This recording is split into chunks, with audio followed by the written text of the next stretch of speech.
Salut la gang, j'espère que vous allez bien. La date du dévoilement de mon aventure, les 12 travaux de Marc-André, va être connue très bientôt. Restez à l'affût.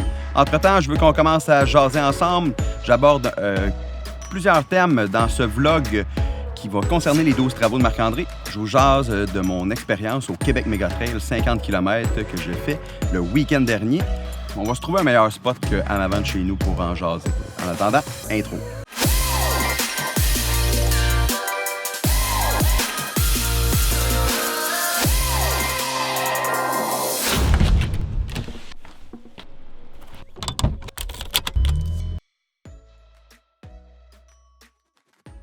La montagne, c'est l'endroit où je me sens le mieux, donc c'était la place idéale pour vous jaser de mon expérience du Québec Mégatrail. Un 50 km très corsé. La veille du départ, de la pluie, c'était incroyable. Je pense qu'il y a une couple de participants qui craignaient pour le lendemain parce qu'ils annonçaient aussi de la pluie pendant la course.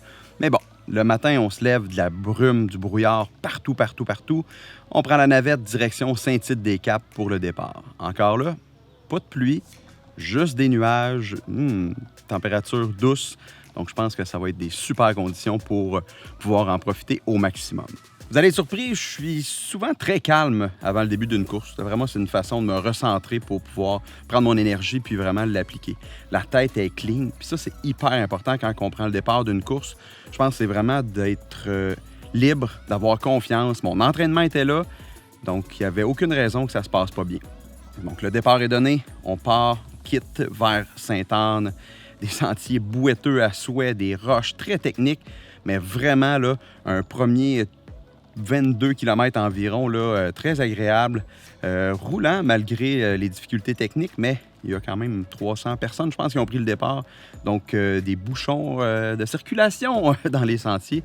Et voilà, tout au long des 22 premiers kilomètres, j'ai vraiment là, juste du plaisir. C'est une sensation de bien-être là, à être en trail. C'est incroyable. Donc, je cours, je m'amuse, je jase avec les participants qui me dépassent, que je dépasse. Donc, vraiment, là, la trail, c'est vraiment une belle communauté. Il y a de l'échange là, tout le long. Donc, on partage ce sentier-là en gang. Quand j'arrive tout près du Mont-Sainte-Anne, près du ravitaillement, où il y a mon drop bag, je croise un de mes amis qui a un petit peu de difficulté avec le genou. J'en marche une partie avec lui, on discute. Je commence à sentir une petite crampe au niveau de l'ischio-jambier droit. Fort heureusement, Pat, il y avait des capsules de sel, donc une capsule de sel, ça l'aide beaucoup énormément, donc il faut que je fasse attention à mon hydratation. Je bois bien, je me suis bien rempli au ravito, au premier ravitaillement, mais bon, je continue la route. J'arrive au Mont-Sainte-Anne, ravito principal, donc près de l'arrivée, c'est le fun, il y a de l'ambiance, il y a plein de gens du 25 km qui sont en train d'arriver. Quelques-uns de mes clients avec qui j'ai la chance de courir en trail, qui sont là, qui m'accueillent au ravitaillement principal où il y a le drop bag. Donc, vraiment cool, ça donne de l'énergie, je remplis, je mange un petit peu, évidemment, mes patates. Là, je m'apprête à monter la crête.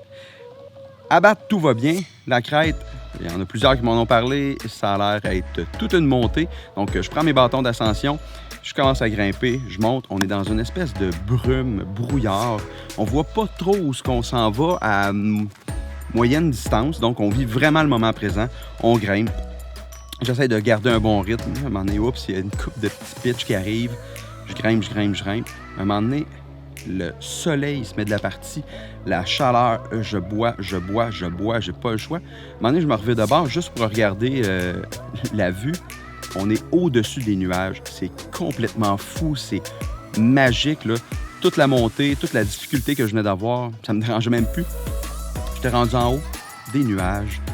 Vraiment, là, un paysage magnifique. Petite erreur que j'ai faite, je croyais qu'il y avait un ravitaillement tout de suite en haut de la montée de la crête. J'ai tout consommé mon eau, donc il m'en reste plus pantoute. Et là, je repense comme il faut à la carte puis au tracé. Il me reste environ une boucle de 5 km avant de remplir mes bouteilles d'eau. Ça m'inquiète un petit peu. Grosse descente dans des pistes de ski. Ensuite, on remonte, une autre bonne montée. Il faut que je gère mon effort comme il faut. Un moment donné, les crampes se mettent de la partie, l'énergie drop énormément parce que l'eau, évidemment, ça l'aide à garder notre énergie. J'essaie de manger les gels, les barres que j'ai avec moi. Malheureusement, je suis juste capable d'en prendre des petits bouts. J'ai plus d'eau, donc c'est difficile d'avaler les aliments. Puis, fait que ça m'emmène à des baisse d'énergie, là, ça commence à jouer un petit peu dans la tête. Sauf que, comme je l'ai dit tantôt, ma tête était vraiment prête à ça. Je savais que j'étais prêt. Donc, j'ai juste géré l'effort. J'ai ralenti. J'ai pris des petites pauses pour me permettre d'arriver au ravitaillement en haut du Mont-Sainte-Anne pour pouvoir me refiler, remplir mon eau, boire énormément, puis me redonner de l'énergie. Mais entre-temps, ça a l'air bien beau comme ça, mais il faut continuer à monter. Donc, je monte. J'essaie d'accoster un peu quelques coureurs que je croise. Tout le monde leur reste de l'eau, mais ils préfèrent la garder. Donc, à un moment donné, je croise un coureur qui accepte de me donner une petite gorgée d'eau. Donc, ça me donne juste un petit peu de boost, un petit d'énergie pour pouvoir continuer à grimper. J'arrive au ravitaillement. Génial, je vais pouvoir me remplir, manger. Puis là, j'entends, oups, on a 10 minutes parce qu'ensuite, c'est le cut-off. Oh, OK, là, ça vient de jouer un petit peu dans la tête. Je prends quand même le temps de me bien m'hydrater. Encore mes fameuses patates roulées dans le sel. Je bois 3 verres de coke. C'est pas habituel, mais bon, j'ai besoin d'un petit peu de caféine, un petit peu d'énergie. Je bois de l'eau, je remplis comme il faut mes bouteilles. Puis là, je m'attaque à la dernière section, donc environ les 20 derniers kilomètres. Prochain ravito dans plus ou moins 12 km. La tête est prête, je me sens bien, je continue. Évidemment, les crampes sont de la partie, crampes au quadriceps près des genoux, donc je fais attention, je me protège, je garde mes bâtons, même si normalement j'en aurais plus besoin.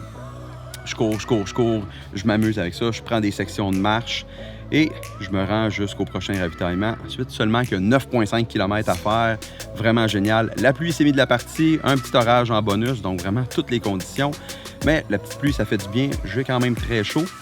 Donc, je m'attaque à la dernière section, je cours et j'ai eu le privilège, si on veut, d'avoir les 3 premiers sur le 110 qui m'ont dépassé. Donc, le premier, je m'en suis plus ou moins rendu compte.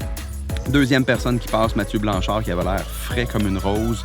Ensuite, Jean-François Cochon qui est passé, qui avait l'air aussi frais comme une rose, qui m'a fait un petit peu le saut parce que j'étais vraiment dans ma tête. Je vous disais qu'il y avait des thèmes qui allaient être abordés dans cette vidéo, tout comme dans les 12 travaux. Ici, je vais parler de persévérance. Je saute une étape, je saute l'arrivée, mais c'est pas grave. Je veux quand même vous parler un petit peu de la persévérance. Malgré les difficultés, mon manque d'eau, les crampes, j'aurais pu abandonner ou juste commencer à tourner des idées un petit peu plus négatives dans ma tête, puis de ne pas arriver jusqu'au bout. Quand les idées négatives prennent le dessus sur nos pensées positives, ça l'affecte notre corps physiquement.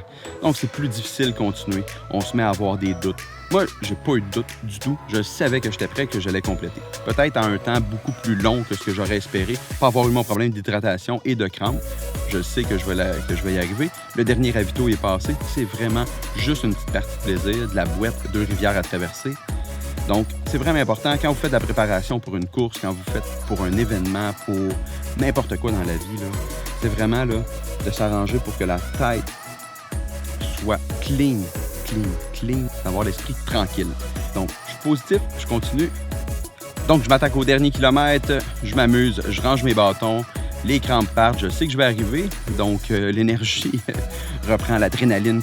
Je m'attaque maintenant au dernier mètre. Je vois une partie de la gang qui s'entraîne avec nous, qui sont là. Il y a ma copine qui est là. C'est vraiment génial, l'ambiance d'arrivée. Et je passe le fil d'arrivée avec un énorme sourire de satisfaction. Mais surtout, vous savez, moi, je ne m'attarde jamais autant. Pour moi, c'est plus le plaisir d'être en montagne, le plaisir de courir en sentier. Donc, pour moi, la satisfaction est là parce que je l'ai complété avec le sourire et encore de l'énergie. Ça, c'est hyper important. Si je termine mon épreuve, je termine ma course complètement fatigué, plus capable de continuer. Pour ça, je trouve ça plus difficile parce que ça met un doute dans l'esprit. Puis, comme je vous parlais tantôt, si la tête n'est pas complètement libre puis qu'il y a des doutes qui s'installent, là, ça va rendre le parcours plus difficile. Je suis vraiment très satisfait de ma course. En plus, l'organisation du Québec Méga Trail, c'est vraiment génial. Ils sont hyper disponibles. Les bénévoles au ravitaillement étaient d'une générosité incroyable. Ça nous aidait, ça dévissait nos bouteilles, ça remplissait nos bouteilles pour nous aider le plus possible pour qu'on ait une expérience qui soit numéro 1. Le lendemain matin, je me réveille avec quelques courbatures au niveau des quadriceps, mais quand même capable de marcher. Donc, capable de marcher, je peux retourner sur le site, voir les épreuves du dimanche, donc le 15, le 10 km, le 6, le 3 pour les enfants et le 1 km. Donc, un gros thumbs up pour le Québec Méga Trail, l'organisation, les bénévoles. Vraiment, tout était génial. Donc, c'est sûr qu'on se revoit l'an prochain et je vous invite à vous inscrire, vous aussi. Donc, on se revoit sur le 50 ou peut-être plus. On verra bien. Suite à mon expérience au Québec Mégatrail, je sais que ma tête et mon corps sont prêts à débuter la nouvelle aventure, les 12 travaux de Marc-André. J'espère que vous avez apprécié ce premier vlog. On se reparle bientôt pour la suite, mais d'ici là, je m'en vais profiter de la belle montagne et poursuivre mon entraînement. À bientôt tout le monde. Bye!